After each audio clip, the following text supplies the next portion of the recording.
We're here today with Johnny Patrowski and Karl Grabowski. How you guys doing today? The original Chicago Superfans.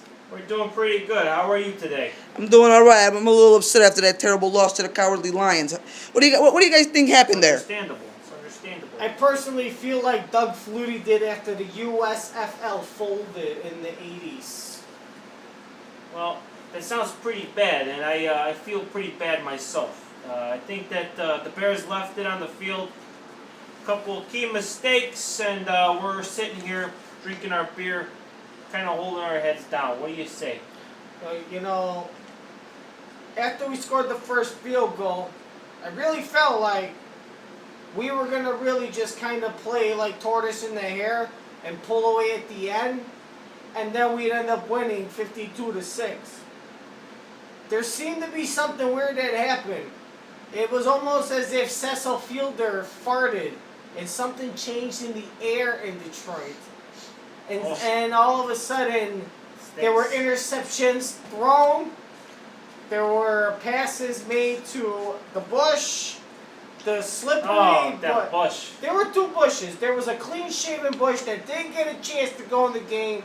He would have made a difference. And then there was a slippery, wet bush that happened to just put a lot of balls in his hands, and he went through a bunch of defenders. Carl, let's call it what it is. Reggie Bush tore through our defense today, okay?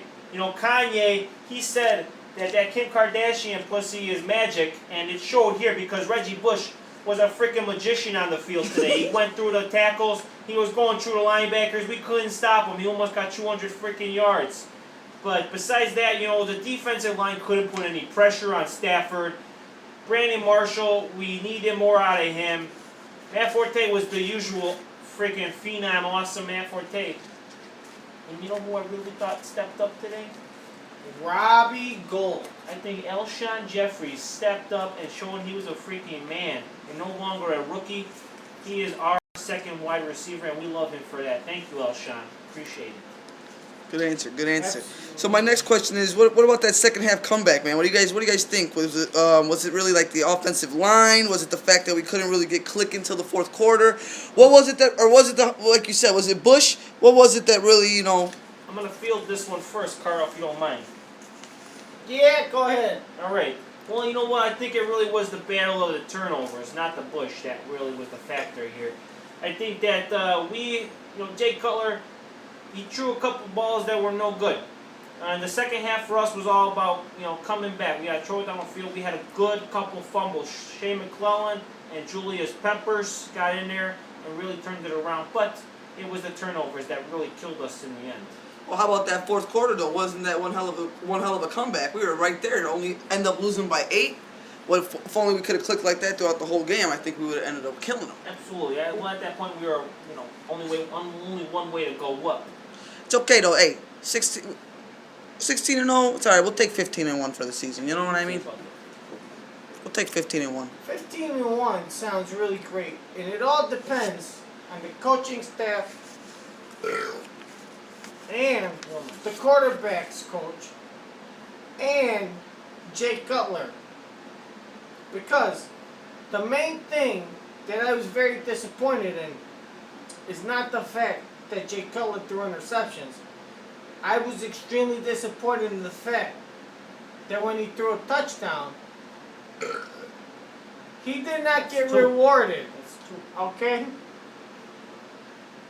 So, You got a third in there. yes. You got a third in there. I actually got a question for Mr. Martinez from Pilsen. Can you go back to your question Going behind the camera. 2 times ago and repeat that for me? I was busy thinking about New Orleans in 1986 in late January. Good year. Good year. Please Real repeat good the year. question. Like a in the back fine there. wine. Do you feel? I was It's asking if better you with felt age. like it was Reggie Bush that really gave it to us, or was it the fact that we couldn't click until the fourth quarter, or was it that we couldn't? Do you feel like our defense wasn't really putting up the way they normally do?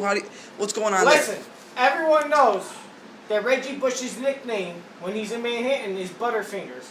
And it's very obvious, due to his past relationships, that he has lube on his fingers. And in his cowardly lion way, he gets the ball and instead of it slipping, it sticks. It doesn't make sense, and that's how he controls the offensive line to control our defensive line. If Wait. Reggie Bush used to be number 25, and now he's number 21.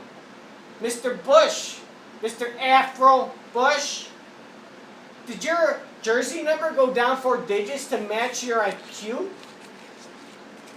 Well, Bush, at the end of the day, he still did 133 yards, and he tore the Bears up. But one little known fact: Alshon Jeffries also